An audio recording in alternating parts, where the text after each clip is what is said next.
সাত সকালে ভয়াবহ দুর্ঘটনা, বাস এবং ডাম্পারের মুখোমুখি সংঘর্ষে গুরুতর আহত একাধিক বাস যাত্রী। আহতদের নিয়ে যাওয়া হয় কৃষ্ণনগর শক্তিনগর জেলা হাসপাতালে। ঘটনাটি ঘটে কৃষ্ণনগর তারামা মোড় এলাকায়। প্রত্যক্ষদর্শীদের মতে আজ সকালে কৃষ্ণনগর থেকে বাবলারীগামী একটি যাত্রী বোঝাই বাস 12 নম্বর জাতীয় সড়কে উঠে সঠিক রাস্তাতে না গিয়ে উল্টো দিকের রুটে রাস্তায় ঢুকে পড়ে এবং তখনই কলকাতা থেকে বহরমপুরগামী একটি ডাম্পার সজোরে ধাক্কা মারে বাসে। ঘটনাস্থলে সঙ্গে সঙ্গে গুরুতরভাবে আহত হয় একাধিক বাস যাত্রী। এলাকাবাসীর সূত্রে খবর, বাস রং রুটে যাওয়ার কারণে সাত সকালে এত ভয়াবহ দুর্ঘটনা। যদিও এই ঘটনার পর বাসের চালক এবং ডাম্পারের চালক পলাতক।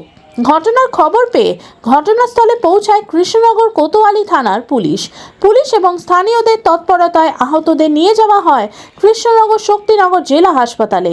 সেখানেই গুরুতরভাবে আহত হয়ে চিকিৎসারত রয়েছেন একাধিক বাস যাত্রী।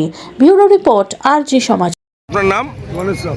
কি হয়েছিল ঘটনাটা? কেন বাসটা ওই পাশ দিয়ে লং সাইড দিয়ে আসছিল, আচ্ছা, ডাম্পার ডামের সাইড দিয়ে আসছে। ডাম্পার বহুত জোরে ব্রেক মেরে বাজাতে গিয়েও পারলো না বাইরে। ও পুরো ডাম্পার যখন স্পট হয়ে গেল, ও তখন মাথাটা দিয়ে কাটিয়ে দিল। আচ্ছা তখন আর ড্রাইভারের কিছু করার ছিল না ডাম্পারে। আচ্ছা তখন ডাম্পারের সঙ্গে পেটে লেগে গেছে। আচ্ছা, কতজন ইনজোর হয়েছে? যতজন বাসে ছিল প্রত্যেকের এনজয় হয়েছে। তার মধ্যে একজনের পা পুরো ভেঙে গুড়িয়ে দিচ্ছে, যে সামনে বসছিল। আনুমানিক কতজন ছিল বাসে? বাসে তাও অনুমানেও গোটা 20 জন। আচ্ছা, এই বাসটা কোথা থেকে কোথায় যাচ্ছিল? এটা বাবলারি বাস, কৃষ্ণনগর বাস স্ট্যান্ড থেকে আসছিল। এই জায়গাটার নাম কি?